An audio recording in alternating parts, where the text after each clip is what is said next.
Comment a commencé mon parcours? Je ne trouvais pas forcément ma voie. Ça peut peut-être rassurer les gens qui n'arrivent pas à trouver la leur. Et puis un jour, ma mère m'a dit, tiens, mon kiné, il a l'air de bien s'éclater dans sa vie, pourquoi tu ne ferais pas ça? Je lui ai dit, tiens, pourquoi pas, je ne sais pas que faire.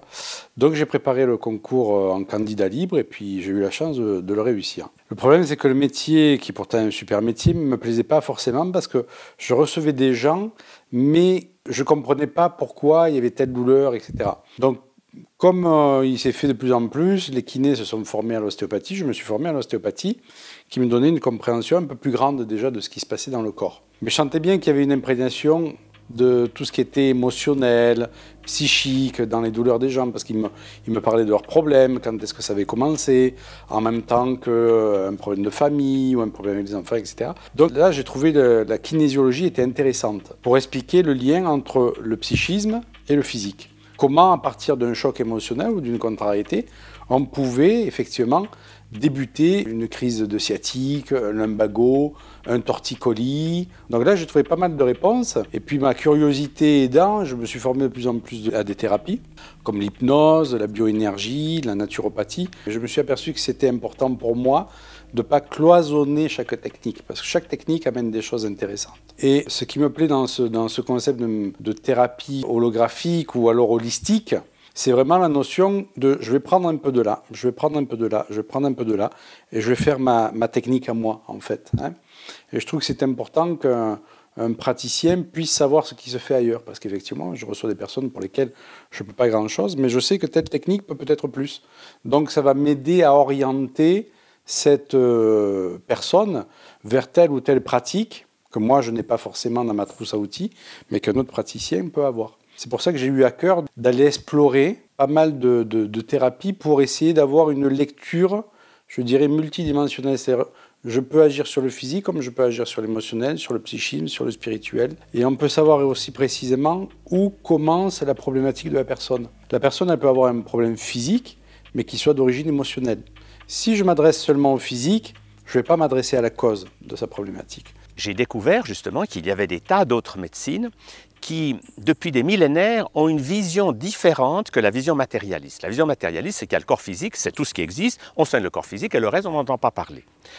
J'ai découvert ce qu'on appelle aujourd'hui la médecine holistique. Cette médecine holistique, c'est de comprendre que l'être humain n'est pas qu'un corps physique, il est un tout beaucoup plus grand. C'est-à-dire qu'il va falloir s'occuper de son corps physique, certes, mais ne pas croire que c'est la totalité du problème. Parce que même si vous mangez très sainement, vous faites des jeûnes, des graines germées, des massages et du sport, si vous ne vous occupez pas du corps émotionnel, vous pouvez être malade, non pas pour des raisons physiques, mais pour des raisons d'émotions qui ne circulent pas. Je reçois beaucoup de personnes pour des problèmes physiques, qui ont des problèmes effectivement que rencontre tout ostéopathe, des problèmes de lumbago, de douleur, comme je disais, torticolis, etc., etc., ou même des maladies plus sérieuses, bien entendu, qui peuvent aller des maladies de peau jusqu'à des maladies organiques. Je regarde toujours l'aspect émotionnel. Il y a toujours, enfin je dirais, il y a presque toujours une composante émotionnelle qui se cache derrière. Et effectivement, dans de nombreux cas, le fait d'avoir débloqué cette émotion-là a soit permis de soulager déjà au niveau physique, soit permis d'enlever le symptôme au niveau physique. Puisque le symptôme, pour moi, est qu'une conséquence de ce qu'on appelle en kinésiologie, c'est un terme kinésiologique qu'on appelle le refoulement émotionnel. C'est-à-dire une condition extérieure vient à vous difficile, vous ressentez une émotion par rapport à cette chose-là, et si cette émotion n'est pas exprimée ou si elle est gardée à l'intérieur, le cerveau ne trouvant pas forcément la solution pour gérer ce conflit-là, il va le transposer au niveau du physique. C'est pour ça qu'on appelle ça un refoulement émotionnel.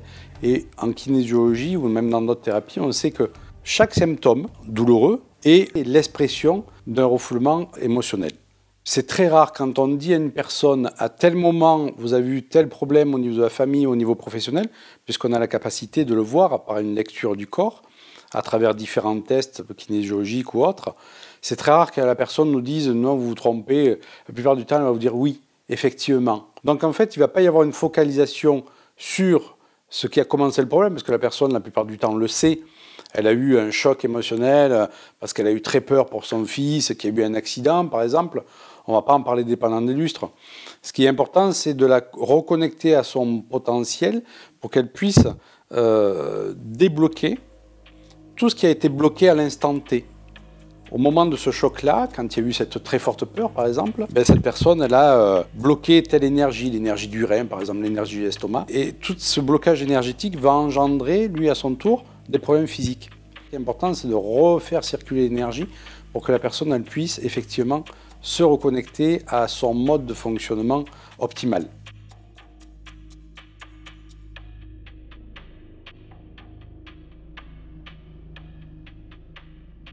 Il est évident qu'il ne faut pas perdre de vue un principe qui est un principe universel, et on le retrouve en physique quantique d'ailleurs, c'est tout ce sur quoi je porte mon attention, je lui amène de l'énergie. Et si je lui amène de l'énergie, je lui permets d'exister. Donc il est évident que plus je vais porter attention à un problème, effectivement, plus je vais lui permettre d'exister dans ma vie. Et je reçois souvent des personnes qui ont fait plusieurs années de psychanalyse, etc. Donc ce sont des personnes qui ont avancé, elles ont compris beaucoup de choses de leur fonctionnement. Et je dirais que de façon globale, elles vont mieux, donc c'est pas que ça sert à rien, mais la problématique n'est pas résolue. Et petit à petit, la psychologie est en train de muter, effectivement, et les psychologues se sont aperçus que c'était plus nécessaire de focaliser sur le problème et est arrivée la psychologie positive. C'est-à-dire, comment je peux accéder à mon potentiel de façon à ce que je puisse dépasser mon problème. C'est ça surtout. Et c'est ça plus, quand je dis il ne faut plus chercher à fuir le point A mais à atteindre le point B, c'est pas je veux plus être en mauvaise santé, je veux plus être malade, c'est je veux être en bonne santé. Qu'est-ce qu'il faut que je fasse pour être en bonne santé? Donc il y a cette notion de lutte contre le problème qui va automatiquement s'en aller, s'écrouler. Et c'est beaucoup plus confortable pour la personne de savoir qu'il faut qu'elle œuvre pour récupérer un potentiel plutôt que d'œuvrer pour lutter contre un problème.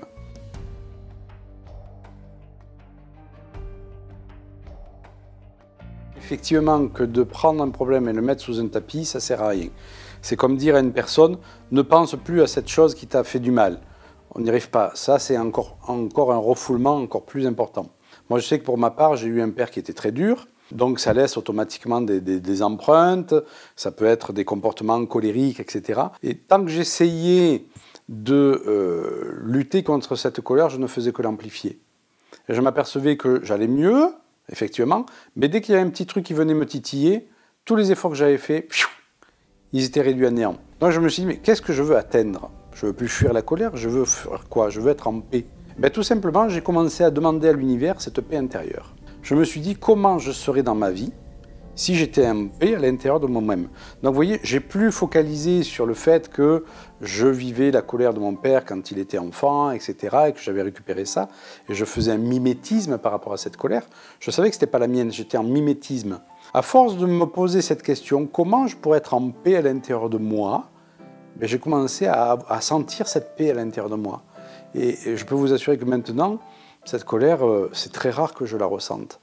Et c'est pour ça que je vous dis, l'idéal, c'est de ne plus focaliser sur ce qui nous a blessés, sur ce qui a été, parce que ce qui a été, bien sûr.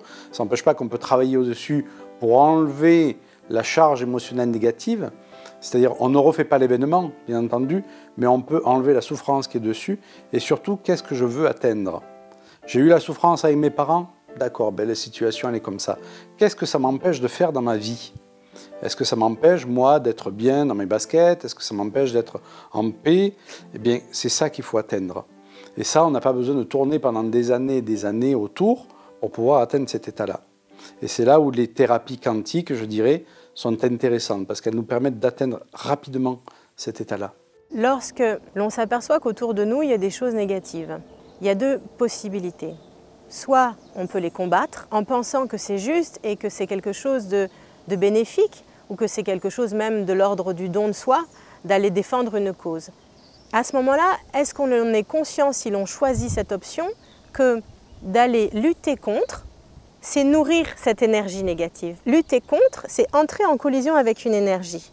Et quand on rentre en collision avec cette énergie, on nourrit cette énergie. Donc cette énergie négative, au lieu de l'aider à se dissoudre, au contraire, on va contribuer inconsciemment, parce qu'on n'en a peut-être pas conscience, à la faire croître et à l'amplifier. Donc lutter contre, c'est amplifier les choses. Constater qu'il y a des choses qui ne vont pas, sans les juger, c'est les laisser être telles qu'elles sont.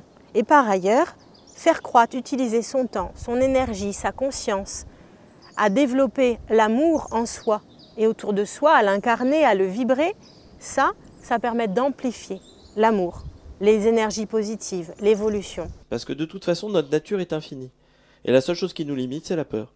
Parce que comme on est tout puissant dans notre expérience, si on croit qu'on ne peut pas le faire, on ne le fait pas en fait. Alors que si on sait qu'on peut le faire, eh ben on le fait. Donc la seule chose qui nous limite, c'est la peur de ne pas y arriver ou la peur de ne pas le faire. Et ce qui nous fait chier, c'est pas la peur de l'inconnu, c'est le fait d'être puissant dans ses propres choix. Donc ça te renvoie sur tes choix. Et là, c'est terrifiant pour beaucoup de gens, effectivement. C'est moi je le fais et c'est moi qui choisis. Et si je me trompe, eh ben c'est pas grave, je change. Eh ben on n'arrive pas à poser ça parce que ça fait des millénaires qu'on est terrifié par le choix, par le fait d'être capable de créer sa réalité.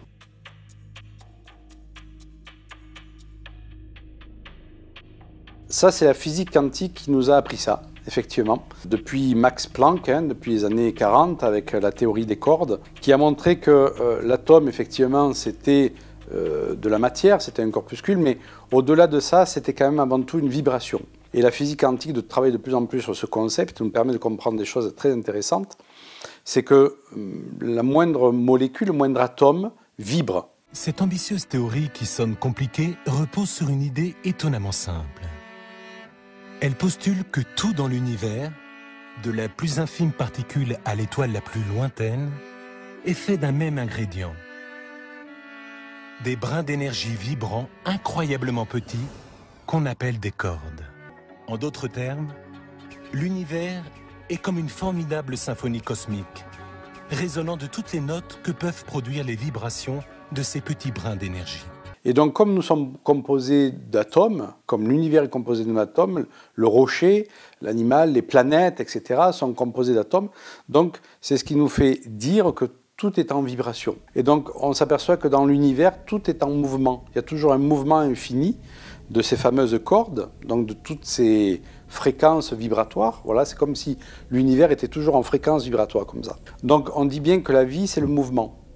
À partir du moment où on va se figer sur un traumatisme qui nous a atteint, ou qu'on ne va plus évoluer, on appelle ça la résistance au changement. Et qu'est-ce qui fait qu'on a de la résistance au changement? Ce sont aussi nos idées limitantes. Je ne peux pas atteindre ça, je ne peux pas faire ça, je ne suis pas capable de faire ça, je suis trop nul pour pouvoir atteindre ça. On va se mettre dans un état stationnaire, on va se figer sur ce qu'on appelle nos croyances limitantes. Et l'univers, lui, étant toujours en mouvement, la réalité va nous forcer au changement. On appelle ça une attaque de la réalité. Puisque je résiste à ce mouvement, je résiste à cette évolution, l'univers, lui, va me mettre un coup de pied aux fesses pour me dire, bon, maintenant, avance. Alors, comment ça peut se manifester dans notre vie? Eh bien, ça peut être l'apparition de la maladie, qui va nous forcer à nous poser aussi les bonnes questions, à nous dire, voilà, j'étais sur un schéma de fonctionnement qui ne me convient plus, et mon moi profond m'oblige à aller me poser des bonnes questions pour que je puisse changer. Comme le disait le docteur Bach, celui qui a organisé les petites fleurs de Bach, il disait on tombe malade quand nos actions dans le domaine de la vie quotidienne ne sont pas en adéquation avec nos aspirations, avec nos pensées profondes. Et ça, il avait raison parce que tout simplement, nous, c'est un pareil, c'est qu'on est toujours en train de faire d'être contre des conciliations, on est en train de faire des compromis avec la vie, avec tout ça. Mais tous ces compromis ne font que nous éloigner. Et de temps en temps, il y a un petit choc émotionnel qui arrive, mais on le met de côté. À ce moment-là, le conflit va disparaître, mais il va revenir encore 1 an, 2 ans, 5 ans, 10 ans plus tard. Et à chaque fois, ce sont des cycles des conflits comme ça, qui reviennent de plus en plus puissants, et de plus en plus puissants jusqu'à la dernière touche, déclencher vraiment une maladie, comme si notre conscience ou notre être intérieur n'avait plus que cette ultime solution pour nous faire prendre conscience justement qu'on n'est pas sur notre voie et qu'il était temps de changer. Ça peut être un accident aussi, la vie va nous forcer à nous arrêter pour nous poser de bonnes questions. Donc quand on est dans un phénomène de course et perdu derrière quelque chose, qu'on n'écoute plus son moi profond ou qu'on résiste vraiment au changement, c'est-à-dire je suis dans une situation professionnelle qui, je le sais, ne me convient pas, je ne suis pas nourri dans cette profession, mais je résiste et je maintiens parce que j'ai peur. J'ai peur de lâcher ça parce qu'effectivement, il y a le contexte économique, il y a la réalité, etc. Eh bien, on se soumet à la possibilité de recevoir une attaque de la réalité. Ça peut être quoi? Ça peut être le licenciement qui vous dit, bon maintenant, allez, tu dégages et tu vas te former à autre chose pour pouvoir faire autre chose, qui va peut-être plus t'épanouir. Voilà, donc je dis que la vie est mouvement, effectivement, parce que si on est toujours dans ce mouvement perpétuel, on accompagne le mouvement de vie. Et on va donc nager dans le sens du courant, et c'est beaucoup plus facile. Et combien je peux recevoir de personnes, moi, qui nagent à contre-courant, parce qu'elles résistent à ce changement, elles résistent à cette évolution que leur moi profond demande. C'est comme la personne qui va rester dans un couple alors que malheureusement le couple, malgré un travail bilatéral, est fini, il faut qu'elle passe à autre chose, elle résiste, et bien, il va se produire des choses pour cette personne-là.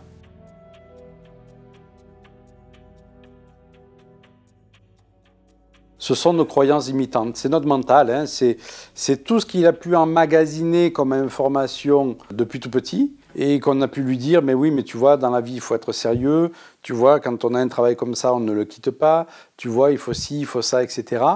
Et notre désir profond, qui lui peut-être veut autre chose, et donc il va y avoir une lutte qui va se mettre en place entre notre moi profond et notre mental.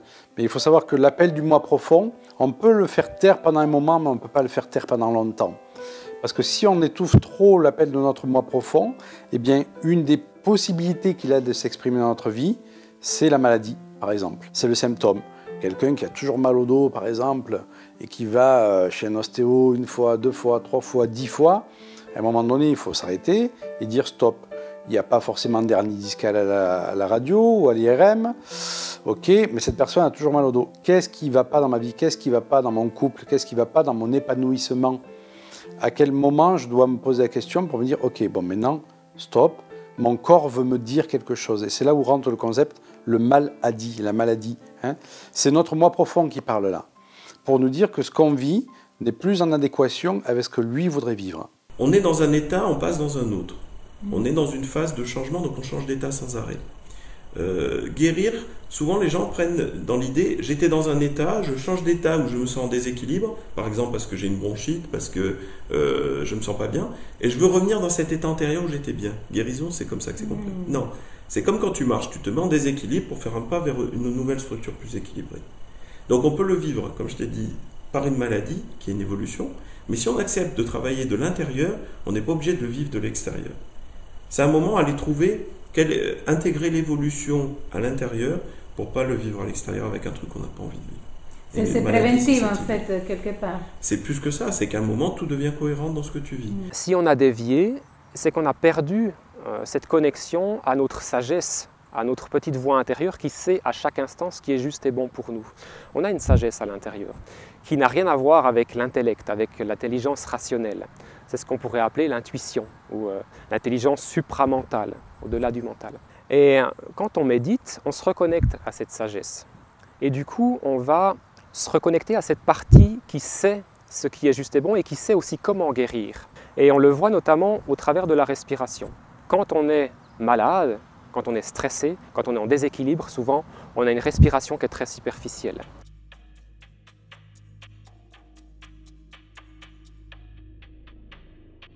C'est une technique que j'ai découverte dans mon cheminement des thérapies quantiques, effectivement, cette notion de léger ou de lourd. Si j'ai un choix à faire, je vais penser aux 2 ou 3 éventualités qu'il y a à faire sur ce choix. Donc je vais me poser un moment. Il faut essayer de faire ce qu'on appelle le calme mental. Le vide, c'est difficile, mais le calme mental. Donc se poser un moment, respirer profondément plusieurs fois et penser fortement au choix qu'on a à faire. La première, je dirais la première éventualité. Et on va se fixer à sa respiration. Est-ce que cette respiration, elle s'amplifie ou quand je pense à cette chose-là, cette respiration, elle se restreint? Comment je sens cette chose si je la mets dans ma vie? Est-ce que c'est quelque chose de lourd ou de léger? Eh bien, c'est déjà une première façon de dialoguer avec son moi profond. Le moi profond va nous donner des indications. Et quand on est à l'écoute, eh bien, on arrive beaucoup mieux à diriger sa vie. Les gens qui sont à l'écoute de leur intuition, souvent, quand ils n'ont pas écouté, ils me disent « mais si j'avais su, j'aurais écouté mon intuition ». Pourquoi? Parce que l'intuition, c'est vraiment notre guide intérieur. Eh bien, ce léger ou ce lourd nous connecte à notre intuition.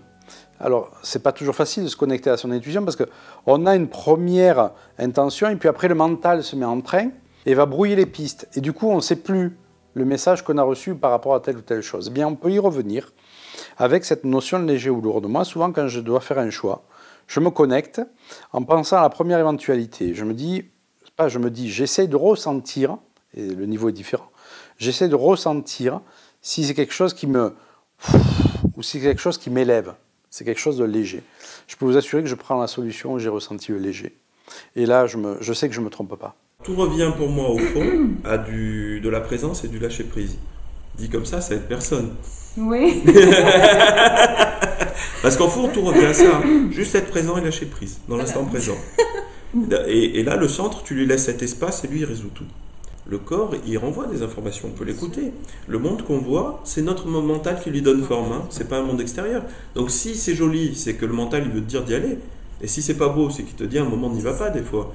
Donc en fait, il suffit des fois juste de regarder ce qui nous plaît. L'information, au départ, elle est toujours juste. Quand le mental saisit ça et qu'il veut faire un truc intelligent avec, c'est toujours une connerie. Donc généralement, ce qui se passe, c'est le premier truc, la bonne information va toujours paraître débile. Parce qu'elle ne fait pas partie de notre logique. Mais si on apprend à remettre le mental en serviteur, on laisse venir la première information sans chercher à la juger, on la laisse exprimer, et il y a un moment où le mental apprend à faire des cases et à l'utiliser. Mais dans ce cas, on a changé complètement de fonctionnement. On écoute à un niveau beaucoup plus haut, et le mental sert juste de serviteur. Il est remis en modélisation. Il donne une forme à l'information. Et quand on est présent, en train de fonctionner comme ça, on a accès à tout. Et pour se brancher, moi je dis on se branche sur quelque chose, sur un lieu, en fait on est présent, on pose une attention. Et instantanément, tout est là, pour tout le monde. C'est juste que les gens ont un mental qui veut commander, qui veut remplir cet espace avec ce qu'il connaît de la vie. Pour un occidental...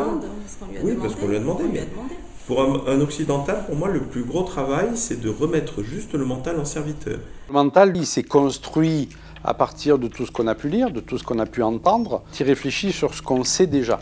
Il ne peut pas réfléchir sur ce qu'il ne sait pas. Or, dans l'univers, on dit que l'univers est sous-tendu par un champ d'énergie. Voilà. Sinon, la matière, ça serait qu'une matière inerte. Tout est sous-tendu par de l'énergie. Cette énergie-là, c'est le champ de nos potentialités. C'est-à-dire que la réalité, il n'y a pas une réalité. Il y a une multitude de réalités. Et pourquoi des gens vivent des réalités si différentes? Eh bien, tout simplement parce qu'il existe un champ énorme de réalités différentes. Et notre mental ne peut pas concevoir toutes ces réalités. On ne sait pas ce que va être demain notre futur. Par exemple, notre mental est limité pour savoir ce qu'il en est. Sauf si on a des capacités médiumniques, pas possible. Mais bon, c'est pas tout le monde qui a ces capacités médiumniques. Et quand bien même, il faudrait être dans une neutralité extrême pour savoir vraiment si c'est vrai ou si c'est une projection. Et donc le mental, lui, il ne connaît les choses que par rapport à ce qu'il sait déjà. Là où est intéressant les thérapies quantiques, c'est qu'elles ouvrent la personne sur le champ des potentialités infinies. C'est-à-dire que oui, tu sais que dans ta vie, tu peux faire ça, tu peux faire ça, tu peux faire ça, tu peux faire ça, mais dans ce champ de possibilités, tout est déjà inscrit. La guérison est déjà inscrite, la joie est déjà inscrite, l'épanouissement est déjà inscrit. Si je me connecte à ce champ des possibilités, c'est-à-dire je libère, je dépasse les barrières de mon mental, c'est-à-dire les barrières du jugement, tout ce que je pense bon et pas bon, eh bien je vais m'ouvrir à la possibilité de connecter et de faire rentrer dans ma vie tout ce que j'ai envie. La paix, le bonheur, la joie, la sérénité. Et c'est pour ça que moi, tous les matins, je demande à l'univers comment serait ma vie si ma santé parfaite continuait. Comment serait ma vie si je pouvais être en paix à l'intérieur? Comment serait ma vie si j'étais serein, dans la félicité, etc. J'essaie par ce questionnement de me connecter au champ des possibles. Et ça, tout le monde peut le faire. Cela demande d'être attentif, d'être dans la présence tous les jours, d'être très très présent à qui nous sommes réellement. Et à partir du moment où on est dans cette conscience-là et dans cette présence-là, si vous voulez, on amplifie notre vibration. Et en élevant notre vibration d'amour, on attire des situations, des personnes, des choses. On attire en résonance, par un effet de résonance, si vous voulez, on attire le positif. Donc un être qui va utiliser toute son énergie, tout son temps, toute son attention à faire croître en lui l'amour, il va émaner ce bonheur, il va émaner cette joie de vivre, il va émaner cette paix. Et du coup, il va attirer à lui ces mêmes énergies-là. De par ce que nous sommes, c'est-à-dire nos croyances, nos pensées, nos émotions, nos mémoires, nos conditionnements, nous émettons sur ce principe que tout vibre dans l'univers, nous émettons une vibration. Nous émettons ce qu'on appelle des longueurs d'onde. Hein. Et par un principe qu'on appelle le phénomène de résonance quantique, ma vibration va me connecter à une vibration équivalente dans la réalité. Donc il est évident que si ma vibration est basse, et ce n'est pas péjoratif quand je dis qu'elle est basse, c'est-à-dire que la longueur d'onde sur laquelle je vibre va être basse, et ça c'est de la physique, eh bien je vais connecter une réalité qui va être basse. Donc une réalité dans laquelle vont être inscrites pas mal d'épreuves, qui ne va pas être facile à vivre, qui va me demander du courage, etc. Si j'ai une fréquence qui est plus haute, eh bien je vais automatiquement connecter une fréquence de la réalité qui est plus haute. Donc ma fréquence va se mettre en résonance avec une réalité qui est une réalité de plus haute constitution, et donc là je vais vivre une vie beaucoup plus sympa. Donc comment faire pour monter sa fréquence? C'est ça qui est intéressant pour les personnes qui peuvent nous écouter. Eh bien il faut travailler sur tous ces conditionnements. Je dirais il faut déconditionner tout ce qui nous met, comme on a dit tout à l'heure, dans un état stationnaire. Tout ce qui nous immobilise. Avant tout, c'est les peurs. La peur du jugement, la peur de ne pas être assez bien, la peur de lâcher le contrôle, la peur de lâcher prise. Toutes ces peurs-là, eh bien, on a la possibilité de les travailler sans focaliser dessus. Puisque, comme je disais, plus on focalise sur quelque chose, eh bien, plus on fixe sa vibration. Et donc, les personnes peuvent tout à fait se poser le matin, tiens, comment serait ma vie si je me sentais en sécurité? Déjà ça. Déjà, quand on se répète cette question-là, elle fait du bien au mental. Parce qu'on n'est plus dans un phénomène de peur. Comment serait ma vie si je me sentais en sécurité? En fait, on met l'univers au défi de créer ce dont on a besoin. Et donc, pour élever sa vibration, il faut dépasser tout ce qui nous bloque, notamment les peurs. Vis avec tes peurs, mais avance. Tremble, mais avance. C'est de se dire, t'es pas tout seul. Si vous voulez progresser sur cette planète, il est temps d'arrêter d'imaginer que vous êtes tout seul et que vous devez tout faire tout seul. Utilisez l'unité, les autres qui sont autour de vous, créez des réseaux et utilisez votre unité personnelle, votre reliance à autre chose. Méditez, allez courir, faites du sport parce que ça met dans le même état. En tout cas, court-circuitez un petit peu votre mental pour qu'on puisse faire passer à travers vous des énergies qui vont vous permettre d'avancer et d'évoluer.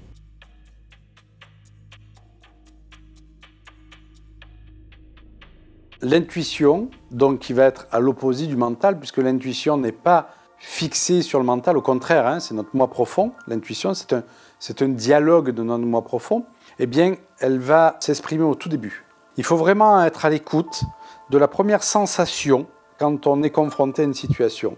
Je dirais que c'est un entraînement pour pouvoir se connecter à cette première sensation.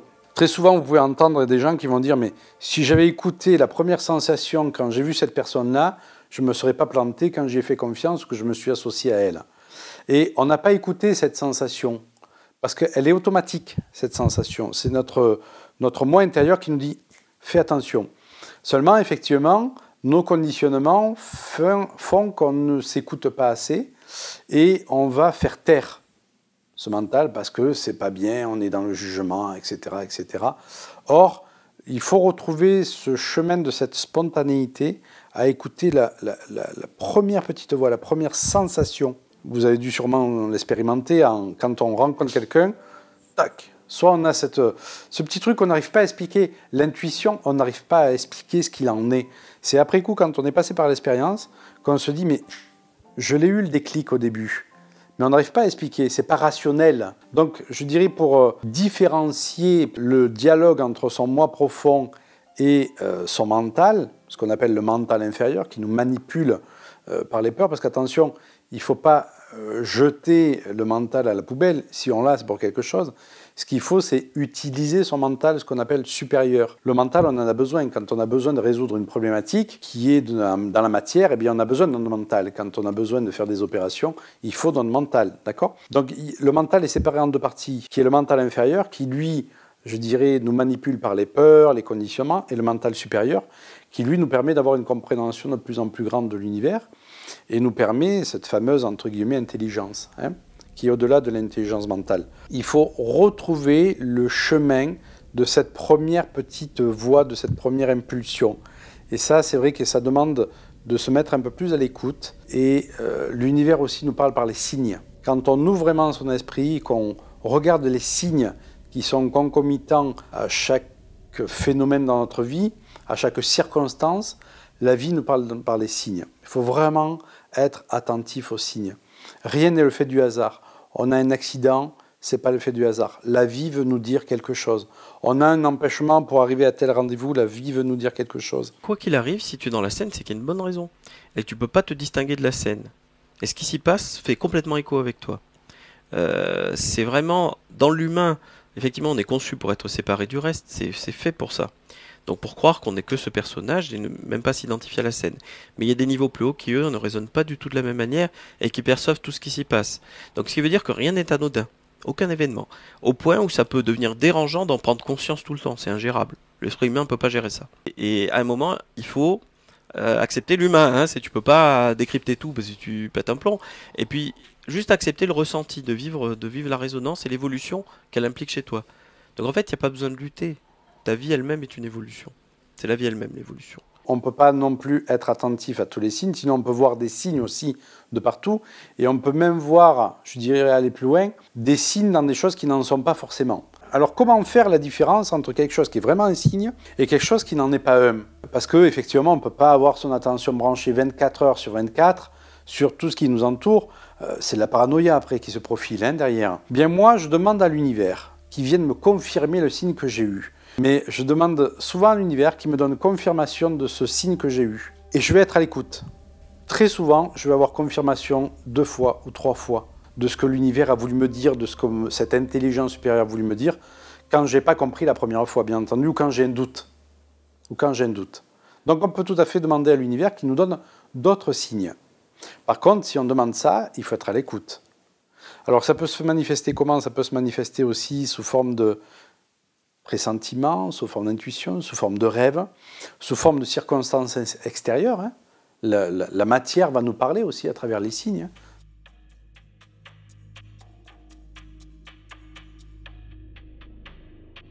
Ce biochamp qu'on a autour de nous, et qui est, je dirais, perceptible à la main, hein, c'est quelque chose qu'on peut s'entraîner à ressentir. On peut arriver à sentir ce qu'on appelle l'aura. L'aura, c'est plus la couleur de notre rayonnement. Donc moi, je vais l'appeler le biochamp. On peut sentir avec les mains ce biochamp. Alors d'où il vient ce biochamp? Tout à l'heure, je vous ai parlé de l'atome qui vibrait. Ce champ d'énergie qui maintient en cohésion tout l'univers et chaque molécule de notre corps, il est composé de 2 vecteurs. Il est composé d'un champ électrique, il est composé d'un champ magnétique. C'est pour ça qu'on appelle un champ électromagnétique. Et donc, nous sommes parcourus de micro-courants tout le long du corps, qu'on connaît selon les méridiens d'acupuncture, mais ça va bien au-delà. Notre corps est un vecteur de champ électrique et magnétique. Selon notre état de santé, selon notre vigueur, notre force, on va avoir une émanation plus ou moins importante de ce champ électrique et magnétique, de ce champ électromagnétique, qui part des cellules. Hein. Mais c'est l'ensemble de la vibration de toutes ces cellules-là qui font qu'on va produire ce fameux champ autour de nous, qui émane, je dirais, quand on est dans des pièces comme ça, à 2 mètres, 3 mètres autour de nous. Quand on est dans la nature, il peut bien plus s'amplifier. Donc ce biochamp, ce champ du vivant, en fait, il est constitué de plusieurs sous-couches, qu'on appelle les harmoniques, qu'on peut sentir aussi avec la main. Et chaque fois qu'on va être dans un environnement qui peut nous agresser, je dirais, ou qui peut être négatif, perçu comme négatif, ce biochamp va se rétracter. Chaque fois qu'on va être dans un environnement qui est propice à la vie, propice à notre épanouissement, ce champ, ce biochamp va se dilater. Donc en fait, on s'aperçoit que c'est vraiment une respiration qu'on a à travers ce biochamp. Plus ce biochamp diminue, plus on sait que la vie elle diminue à l'intérieur de nous.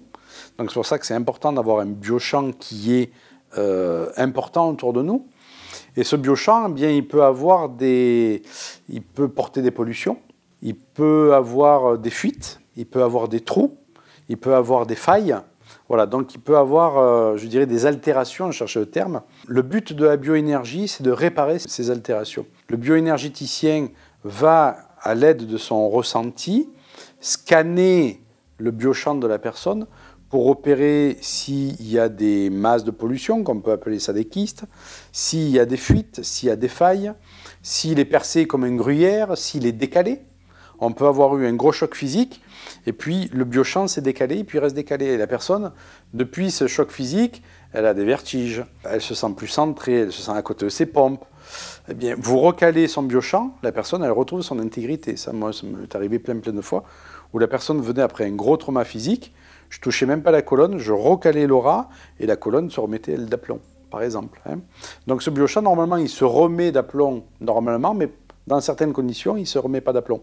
Il est le reflet de notre santé émotionnelle, physique et mentale. C'est pour ça que le bioénergéticien qui sait lire un biochamp et sait sentir un biochamp, sait comment la personne elle se comporte au niveau physique, émotionnel et mental. Et donc, en travaillant ce biochamp, en réharmonisant ce biochamp, en nettoyant, en transmutant toutes les pollutions, on améliore la santé physique, émotionnelle et mentale de la personne.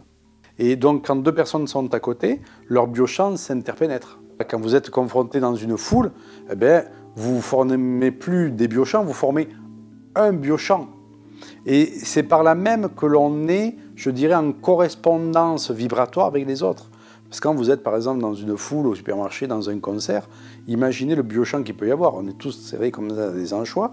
Eh bien, il va y avoir une émanation complète de ce biochamp qui fait qu'on est tous un. On est tous en correspondance vibratoire avec les uns avec les autres. Et donc, quand vous êtes à côté de quelqu'un qui a un biochamp plus bas que le vôtre, eh bien, le vôtre, il ne va pas augmenter. Il va y avoir un phénomène de syntonisation qui fait qu'ils vont essayer de se mettre en équipe. Donc, votre propre biochamp à vous, s'il est plus élevé, il va descendre. Et quand je dis ça, ce n'est pas péjoratif, c'est juste une histoire de physique, hein, tout simplement.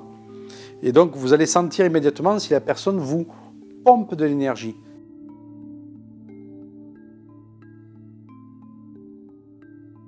Il ne faut surtout pas déjà être dans la peur, c'est la pire chose à être, et être dans un phénomène de protection. On voit trop de personnes qui sont dans un phénomène de protection, donc on va porter des gris-gris, on va porter des pierres, on va porter un tas de trucs pour essayer de se protéger du biochamp des autres. Non, ce qui est important, pour ne pas se faire pomper son énergie, pour ne pas être un phénomène d'éponge, il y a une notion qui est indispensable en bioénergie, c'est l'ancrage. L'ancrage, c'est notre connexion à la terre. Elle se fait à partir de nos pieds. Sous la plante des pieds se situe un point qu'on appelle le 1 du rein. C'est le point du 1 du rein. Et donc c'est par ce point-là qu'on a une connexion à la terre. Plus on va puiser l'énergie de la terre, plus notre biochamp est important. Donc quand on a un bon ancrage, je dirais qu'on est beaucoup moins pompé énergétiquement par les autres. Les gens qui ont un faible ancrage sont très vite pompés, ils vont être éponges, ils vont être électrosensibles par exemple. Voyez, quelqu'un qui a un bon ancrage, il n'est pas électrosensible. Les ondes électromagnétiques ont peu d'influence sur lui, il va peu les ressentir. Ça, c'est la première chose. La deuxième chose, donc je disais, c'est de ne pas être dans la peur. Pourquoi ? Parce que la peur, elle se situe surtout au niveau de l'énergie des reins. Et comme je disais que la prise de terre, elle se fait à travers le point du rein, on va stocker cette énergie dans nos reins. Si on est dans la peur, on va vider l'énergie de nos reins. Donc on va encore plus rendre notre biochamp perméable. Et la troisième chose, c'est être dans le cœur.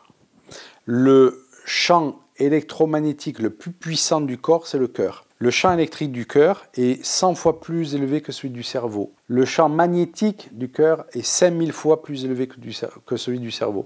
Donc les gens qui sont dans la compassion, si je prends des gens qui sont tout le temps au service des malades, par exemple, au service des hérités, des SDF, vous ne pouvez pas faire ça si vous êtes dans la peur.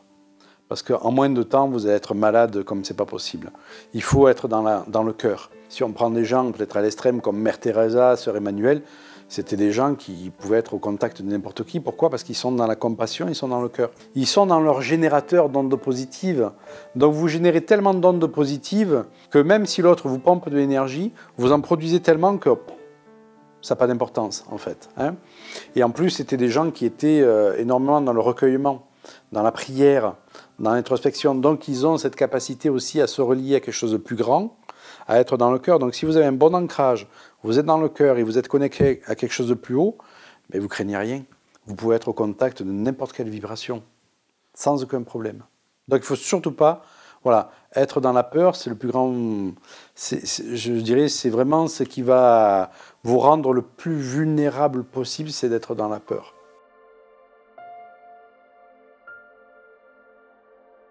Moi, je dirais qu'il n'y a pas un seul chemin d'évolution.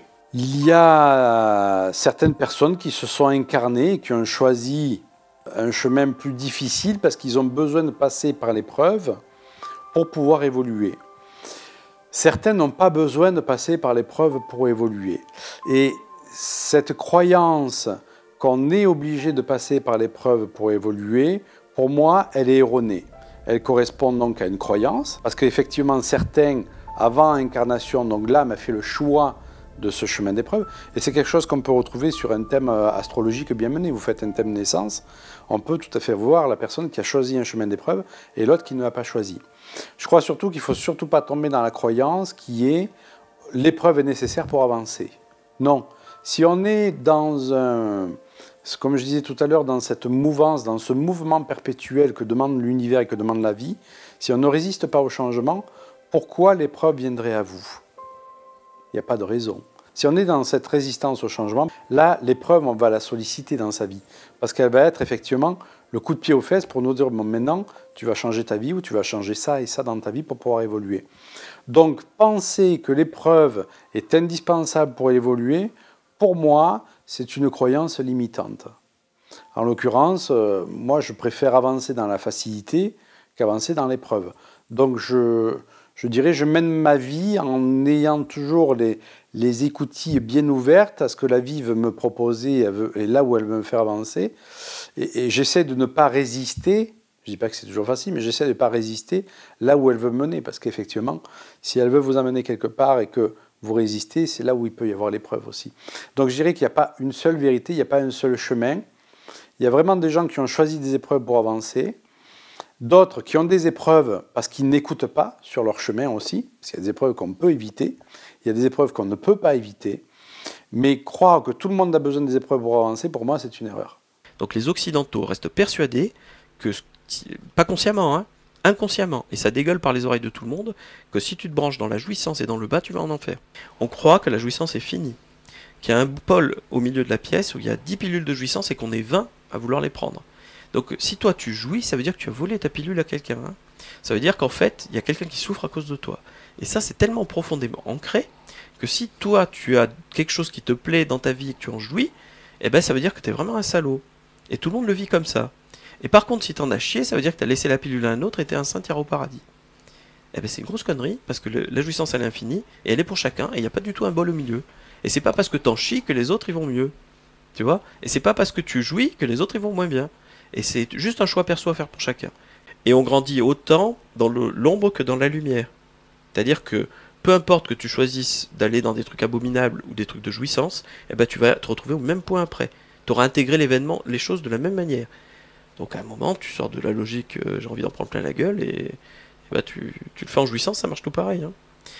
Mais c'est un choix à poser, et pour ça, il faut avoir enlevé cette peur. Sinon, tu subis. Ça reste inconscient, c'est inconscient, bah, ça te tombe sur la gueule à tout moment. Alors que sinon, bah, à un moment, tu le poses, tu dis, bah non, moi, j'ai pas envie. Et du coup, tu peux le vivre différemment. Effectivement, on est sur Terre pour évoluer. Cependant, quand on voit comment se comporte pas mal d'humains, on se demande effectivement s'ils évoluent ou s'ils régressent. Mais bon, ça c'est un autre propos. Est-ce qu'on avance tous dans le même sens? On est censé avancer tous dans le même sens, mais à des stades différents.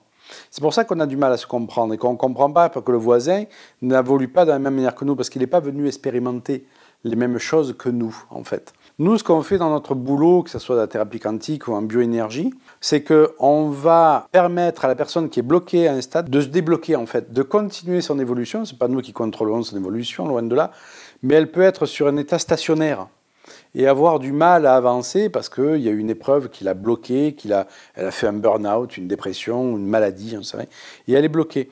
Donc, elle vient chez nous pour avoir aussi une compréhension de cette épreuve. C'est important de se dire, mais qu'est-ce que cette épreuve veut me dire dans ma vie? Qu'est-ce que cette maladie, elle vient me dire dans ma vie? Qu'est-ce que cet accident, qu'est-ce que cette douleur vient me dire dans ma vie? Donc déjà, il peut y avoir cette compréhension, sachant que la compréhension n'est pas toujours indispensable à la guérison. Mais voilà, permettre à la personne de franchir un palier au niveau de sa vibration pour pouvoir raccrocher les wagons et continuer sur son chemin, en fait.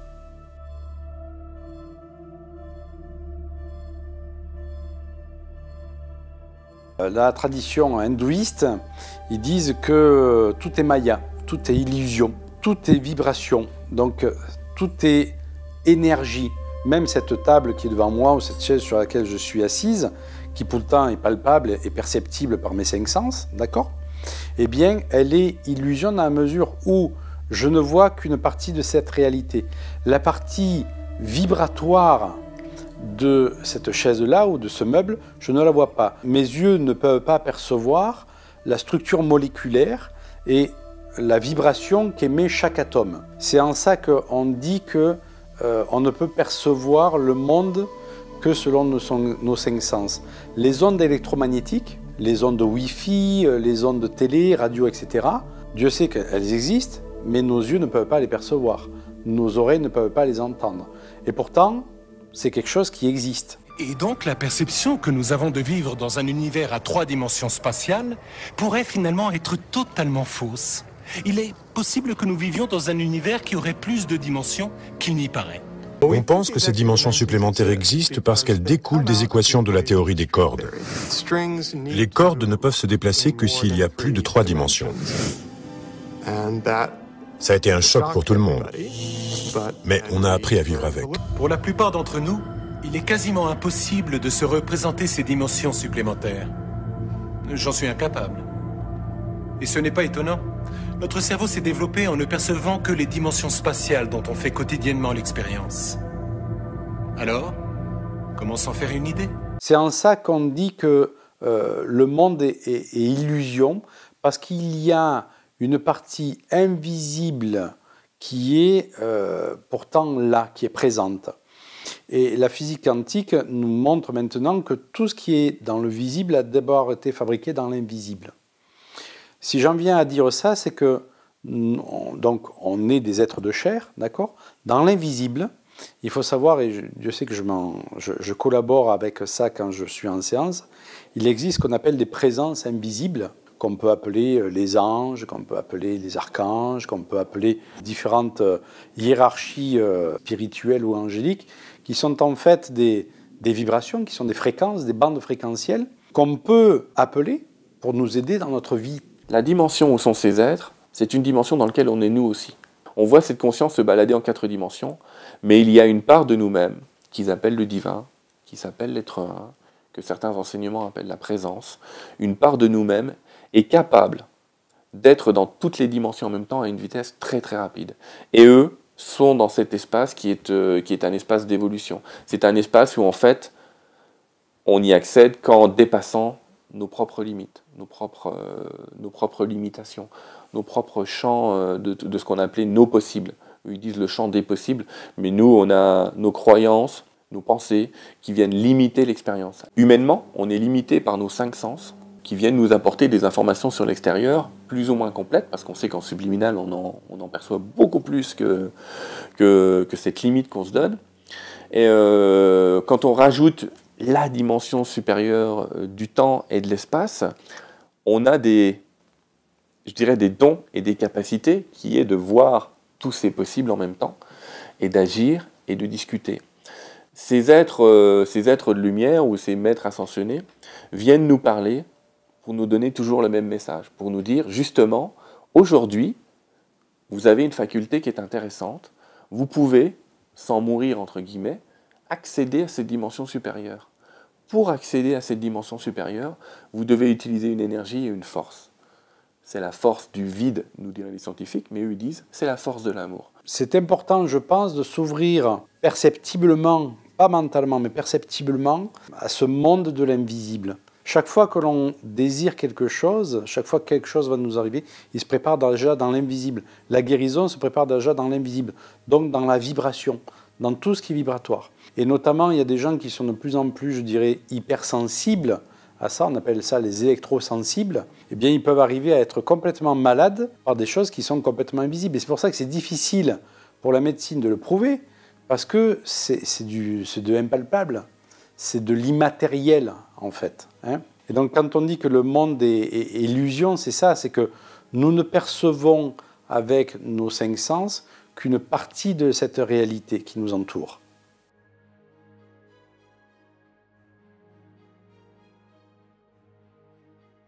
est-ce qu'il est utile? Je ne sais pas si c'est utile. Ce qui m'arrive très souvent, par contre, en séance, c'est que l'énergie d'une personne décédée, souvent dans la famille, va se manifester. Est-ce que c'est l'âme? Est-ce que c'est une projection holographique? Je ne me préciserai pas là-dessus. Quoi qu'il en soit, c'est que ça ne le fait pas à toutes les séances. La personne rentre, je dirais entre guillemets, elle est seule. Mais à un moment donné, va se manifester, c'est quelque chose que je sens très bien et que des personnes peuvent sentir aussi, dans la séance, va se manifester l'énergie d'une personne décédée. Peut-être une génération avant, 2 générations avant, que la personne a connu ou pas connu. Et c'est ça qui est intéressant. Et cette personne vient, je dirais, délivrer, cette personne décédée, cette entité, vient délivrer un message nécessaire, important, pour que la personne puisse continuer à évoluer. Ça peut être un secret de famille, par exemple. Voyez ? Je me rappelle le cas, moi, d'une personne qui était bloquée dans des peurs, vraiment dans des peurs très très importantes. Et je crois que c'est une personne de la 3e génération qui s'est pointée. C'était une arrière-grand-mère. Donc on a des moyens en bioénergie de déterminer sur quelle génération, sur quelle branche c'est. Et le message était très clair, c'est que cette personne était morte noyée. Mais ça avait été tué par l'entourage familial. Et il s'avère que cette descendante, donc qui était avec moi, ce forme incarné, donc la personne qui avait consulté, avait une peur phobique de l'eau qui était complètement inexpliquée. Donc moi je reçois le message, je lui transmets le message, je reçois le prénom de la personne qui était descendue, comme ça, de cette énergie qui s'était manifestée, et donc je donne le message avec le prénom, et je dis, mais renseignez-vous, savoir... Elle me dit, oui, non, mais je sais, c'est son prénom, etc. La personne est arrivée la séance d'après, la peur de l'eau avait complètement disparu. C'est une peur qui ne lui appartenait pas. Donc cette énergie s'était manifestée pour donner le message, et elle est repartie aussitôt.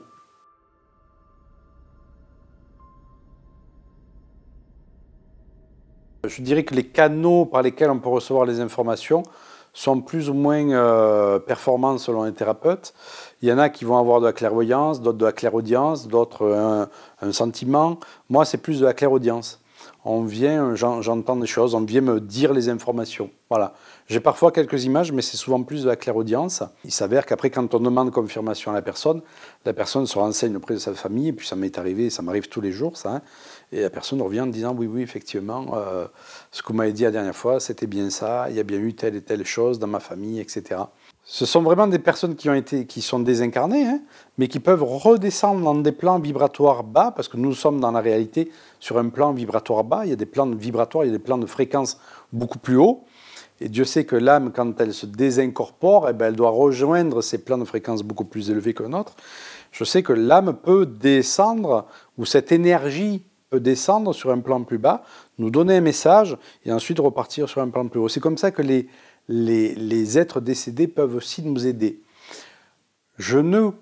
Pour ma part, je n'appelle jamais une entité, je n'appelle jamais un être désincarné.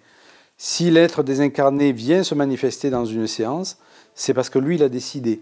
Moi, en aucun cas, je ne vais solliciter l'ancêtre pour avoir telle ou telle information. Après, il y a un autre cas, c'est qu'il y a d'autres personnes qui rentrent, et elles sont par contre pas seules. Elles sont, je dirais, accompagnées ce qu'on appelle une entité familiale. Alors le mot entité fait toujours un peu peur. C'est un ancêtre qui est décédé, et soit la personne le retient parce qu'elle n'a pas fait le deuil. Voilà, ça on le trouve fréquemment. Elle n'a pas pu lui dire au revoir, elle était partie, et puis la personne est décédée, il n'y a pas pu avoir un au revoir mutuel. Ou alors la personne décédée n'a pas pu dire ce qu'elle voulait dire, elle avait peut-être quelque chose de très important à dire, et elle n'est pas partie encore dans la lumière, elle n'est pas partie sur des plans fréquentiels plus élevés, elle n'a pas pu rejoindre ce qu'on appelle la lumière, en fait, ce sont des fréquences, elle va rester donc sur ces plans de conscience bas que sont les plans de matériel, entre deux eaux, comme on appelle, et donc tant qu'elle n'aura pas dit son message, elle ne partira pas.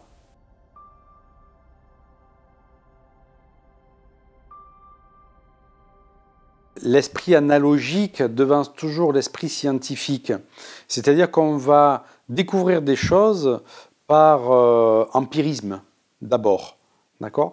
Et ensuite, ce qui se passe, c'est que la science vient derrière et vient étayer ces expérimentations empiriques. Donc, en fait, il ne faut surtout pas avoir effectivement une opposition entre empirisme et science, loin de là, c'est que l'empirisme est relié, comme dit Jean-Jacques Charbonnier, à une conscience beaucoup plus large. Et on a ensuite une conscience analytique qui vient confirmer cette chose, mais qui vient la confirmer des fois des dizaines d'années après. Voilà. Et donc je dirais qu'à un moment donné, il est fort probable que science et empirisme se rejoignent. Par exemple, dans le chamanisme traditionnel comme on peut l'entendre en Amérique du Sud, etc., ça fait très très longtemps qu'ils travaillent avec les esprits.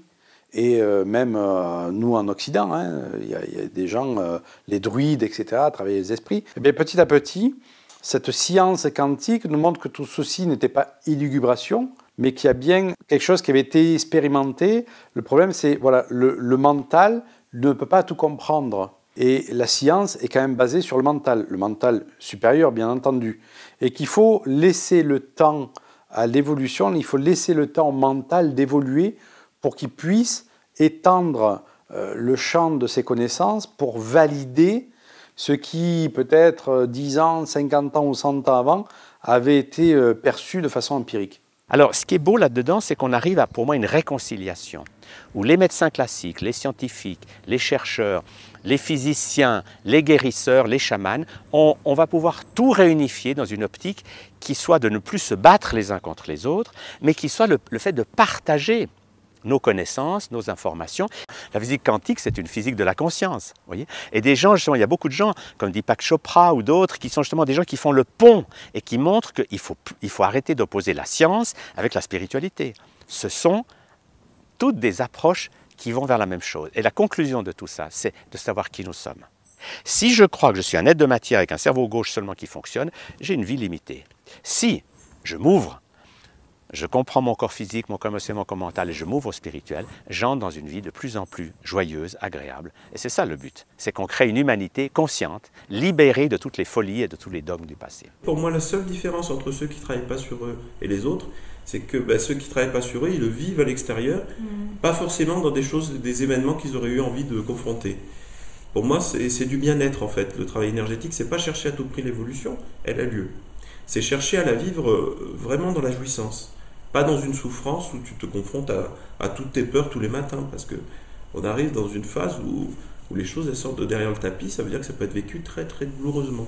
Donc l'évolution, c'est pas elle a lieu, de toute façon. Quoi qu'on fasse. Quoi qu'on fasse. Par contre, comment est-ce qu'on veut la vivre? Est-ce qu'on veut se prendre des baffes tous les matins ou... Non, c'est vrai. Pour moi, donc c'est une question de bien-être finalement. Je ne suis pas le seul à dire que depuis effectivement 21 décembre 2012, où il n'y a pas eu la fin du monde, hein, bien entendu, il y a quand même eu un passage au niveau vibratoire qui fait que l'être humain se met de plus en plus en recherche de son moi profond, de la compréhension de son existence. C'est pour ça qu'on voit émerger de plus en plus de thérapies qui sont rapides, parce qu'on n'a plus le temps à perdre à se tourner autour du nombril, mais on a urgence à aller vers le centre de soi-même, vers l'essentiel. Je dirais, d'une part pour la planète, mais la planète, elle n'a pas besoin de nous pour vivre. Si l'humanité est éteinte, la planète continuera toujours à vivre. Donc c'est pas pour la planète qu'il faut, c'est pour notre descendance qu'il faut faire ça. Je pense que c'est pas du tout un phénomène de mode. L'être humain a enclenché un processus, l'univers a enclenché un processus qui fait que l'être humain va de plus en plus aller vers cette recherche. Alors, il ne faut pas croire qu'il ne va pas y avoir de résistance à ça, hein. Il y a des résistances politiques, c'est-à-dire qu'on va diaboliser les thérapies alternatives, etc. Voilà, nous accuser de sectes, etc. Mais ce n'est pas grave. Ce mouvement qui a été lancé, on ne pourra pas l'arrêter. Moi, je le vois dans mes consultations tous les jours, les gens viennent me chercher des choses de plus en plus profondes. De plus en plus de personnes sont en demande de comprendre le sens de leur vie. Ils veulent trouver la mission de leur vie. C'est une demande que je n'avais pas il y a 15 ans avant. Beaucoup moins en tout cas. Il y a vraiment cette recherche de comprendre pourquoi on est sur Terre. La consommation, etc., c'est bien, c'est chouette, mais les gens ne sont pas remplis avec ça. On ne trouve pas notre bonheur avec ça. Donc il y a vraiment une recherche qui pour moi va s'accentuer. Et le thérapeute est aussi là pour répondre à ça, dans la mesure de ses moyens, de ses connaissances, bien entendu. Mais il est aussi là pour répondre à cette demande et permettre aux gens de se connecter plus profondément à eux. Et je crois que plus les gens s'écouteront, et bien plus on comprendra le sens de la maladie, le sens des épreuves, et on avancera plus facilement sur notre chemin de lumière. C'est comme ça que je me plais à le dire, c'est vraiment un chemin de lumière qui nous attend. Et donc c'est pour ça qu'on s'intéresse de plus en plus à tous ces phénomènes de NDE, je dirais pour dépasser cette peur de la mort aussi. C'est important de pouvoir dépasser toutes ces peurs qui nous limitent. Donc c'est toute cette recherche intérieure qui s'est mise en train. C'est pour ça qu'on voit de plus en plus de bouquins sur le bonheur, de plus en plus de congrès sur la santé, sur le bien-être. Donc oui, phénomène de mode, mais non, parce qu'il y a quand même, c'est motivé par un sens profond d'une recherche derrière. Ouais. On continuera la recherche simplement parce que on ne peut pas s'en empêcher. Nous obéissons à notre curiosité, nous explorons l'inconnu. Et dans une centaine ou 1 million d'années peut-être, notre vision actuelle du cosmos nous paraîtra sans doute très incomplète, voire un peu désuète. L'existence de membranes géantes et de dimensions supplémentaires ouvrirait une nouvelle perspective surprenante. Notre univers pourrait bien se trouver sur une membrane, au sein d'un espace de dimension supérieure, bien plus étendu.